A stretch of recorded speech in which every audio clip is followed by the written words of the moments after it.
Olá pessoal, nós vamos dar continuidade à nossa aula de termodinâmica, nossa última parte dentro dessa matéria. Para nós falarmos da segunda lei, nós vamos relembrar a primeira, né? O que fala a primeira lei da termodinâmica? Fala sobre a conservação de energia. Se eu tenho uma porção gasosa, esse gás ele recebe uma dada quantidade de energia. Ele vai usar essa energia para duas coisas: para expandir, né, que é realizar trabalho, e aumentar a energia das moléculas. Daí a fórmula, né, Q igual a trabalho mais ΔU. Já a segunda lei da termodinâmica, ela nos fornece em quais condições uma máquina termodinâmica vai poder fazer essa conservação de energia.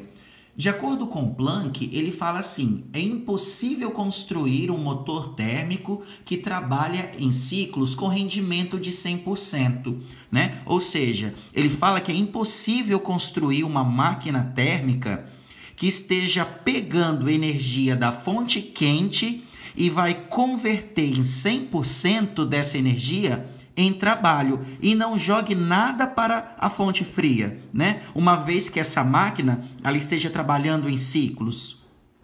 De acordo com esse enunciado de Planck, é basicamente a ideia do complemento da segunda lei da termodinâmica.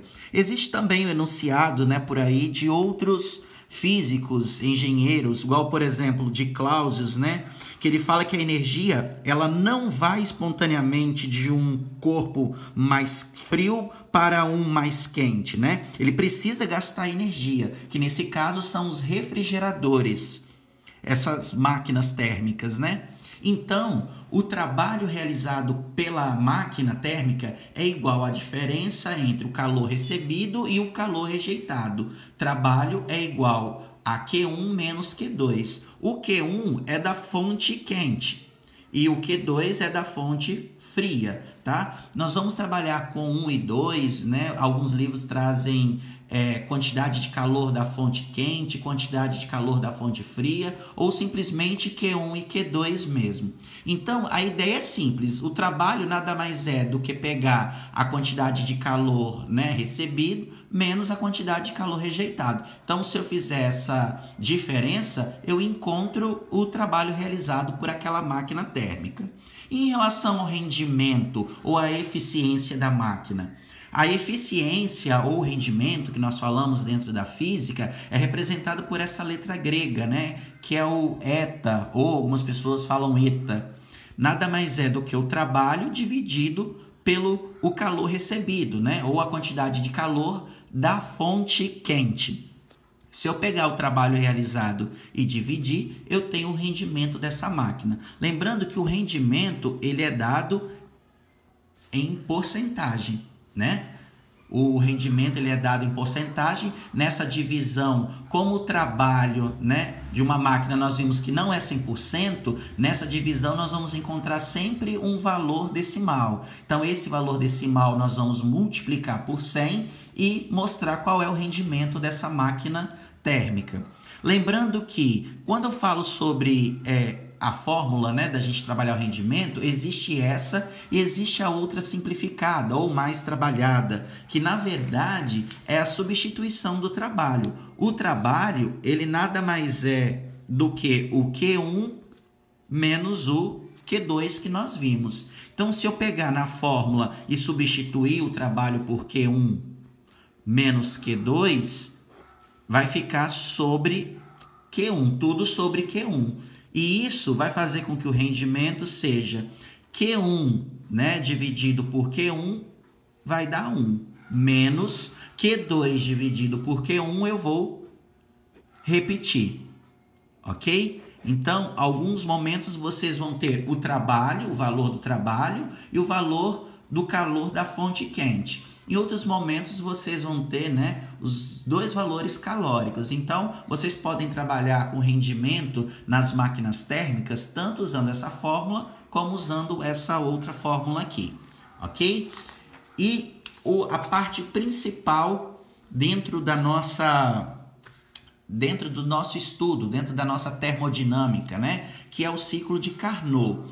Para nós falarmos sobre o ciclo de Carnot, antes vamos ver o que é uma máquina térmica, né? Você pega a energia de uma fonte quente, fornece a essa máquina e ela vai funcionando como motor térmico. Ela vai pegar essa energia, parte dessa energia ela vai jogar fora, vai dispensar a fonte fria e uma parcela dessa energia ela vai usar para realizar trabalho. Ou seja, aqui da fonte quente nós vamos ter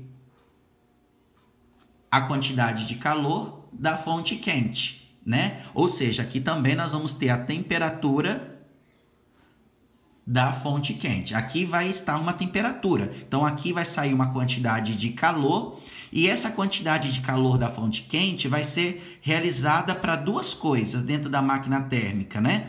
Uma quantidade vai para a fonte fria, que aqui também vai estar uma temperatura, né? De acordo com a quantidade que vai ser rejeitada.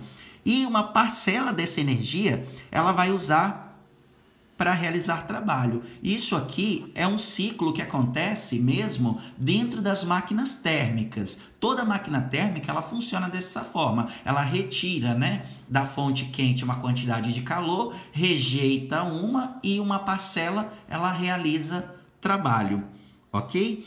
E qual é a diferença aí das máquinas térmicas simples, né, comuns, e o ciclo de Carnot, ou a máquina de Carnot? Como que ela funciona? O que ele fala? Carnot, na verdade, ele diz o seguinte, olha, existe um limite físico na natureza. Não é possível, né, você pegar uma energia de uma fonte quente e transformar essa energia integralmente em trabalho. Mas existe, né, um rendimento máximo para essa máquina. Então, aqui eu tenho um exemplo de uma máquina térmica, que nós vamos, né, mostrar como funciona aqui em cima. Aqui é uma quantidade de calor da fonte quente. Aqui é uma água, isso aqui é como se fosse a máquina térmica. Então, aqui a água vai ser aquecida, vai evaporar. Esse vapor aqui, né, esse estado gasoso aqui, vai estar em alta pressão e vai fazer com que esse êmbolo aqui empurre essa roda ou essa roldana aqui, né? Fazendo assim ela se movimentar. Então, na medida que esse momento aqui de pressão é aumentado do gás, ele vai expandir o êmbolo até aqui. Só que reparem que aqui existe uma válvula de escape. Então, certa parte, né, uma quantidade dessa parte do calor, dessa energia aqui, ó, né, do vapor, vai ser desperdiçado, vai ser vazado por aqui, por essa válvula. E o que acontece? Aí a pressão diminui, a roda vai fazer o ciclo, né, funcionar, por isso que as máquinas funcionam em ciclo. Nisso que dá uma volta, ela volta para cá e o processo continua. O vapor aqui aumenta a pressão, vai empurrar o êmbolo, vai sair uma quantidade e assim a máquina térmica ela vai funcionar. Então, uma máquina, para poder ela ter um máximo rendimento, trabalhando entre duas temperaturas, ela precisa trabalhar em ciclos, né? Como diz Carnot. Então, nós vimos que lá nas máquinas simples, nós utilizamos essas fórmulas aqui, né? O rendimento é o trabalho dividido pela quantidade de calor da fonte quente. Ou, né? Aqui a divisão ou a diferença entre a quantidade de calor da fonte fria pela fonte quente. Reparem que se a quantidade de calor da fonte fria for zero, né, nós teríamos então aqui nessa divisão zero, ou seja, a nossa máquina ela funcionaria 100%. Só que as máquinas térmicas nós vimos que elas não funcionam 100%. Mas esse rendimento aqui, ele é calculado para outras máquinas, não a de Carnot. O que Carnot então fez, né, em relação ao seu cálculo de rendimento, para ter esse rendimento máximo? Ele utiliza as temperaturas, né? Ele fala o seguinte: o calor cedido à fonte fria dividido pelo calor recebido pela fonte quente é igual à temperatura da fonte fria dividido pela temperatura da fonte quente, que é essa relação aqui. Essa relação aqui, né, ela remete à ideia das máquinas de Carnot. Então, no problema, vocês né, vão observar que vai estar escrito, né, de acordo com a máquina de Carnot ou de acordo com o ciclo de Carnot. Então vocês sabem que vocês vão ter que levar em consideração, né, essas grandezas físicas aqui que ele coloca, que é a temperatura. E uma observação: a temperatura dentro do processo de Carnot, das máquinas de Carnot, tem que estar em Kelvin. Então, se aparecer em Celsius, eu tenho que transformar Celsius para Kelvin. E também eu posso calcular o rendimento, né? Essa troca de calor e temperatura, e também posso calcular o rendimento de uma máquina térmica. Eu posso calcular, então, esse rendimento da máquina térmica de Carnot usando a mesma equação, só que no lugar, né, das quantidades de calor, eu coloco as temperaturas existentes lá na fonte fria e na fonte quente. Então, eu vou utilizar as temperaturas, né, para poder relacionar. O ciclo de Carnot, ele recebe esse nome, né, ou máquina, devido à ideia das transformações que acontecem em ciclo. Então, ele fala que ela se expande, né, numa transformação isotérmica, depois ela se expande numa transformação adiabática, depois ela comprime numa transformação isotérmica e depois ela comprime numa transformação adiabática. Então, isso faz com que aconteça um ciclo, né? Que é a ideia que a gente passou aqui para vocês do desenho. Então, até que isso aqui, né, dê um giro, né, dê um ciclo, então a máquina ela vai produzir trabalho, ou ela vai realizar trabalho. Então, que leva ao movimento, ok? Pessoal, estamos finalizando, né, nossa última parte aí dentro da termodinâmica, ciclo de Carnot, ok? Espero ter ajudado para vocês. Até a próxima.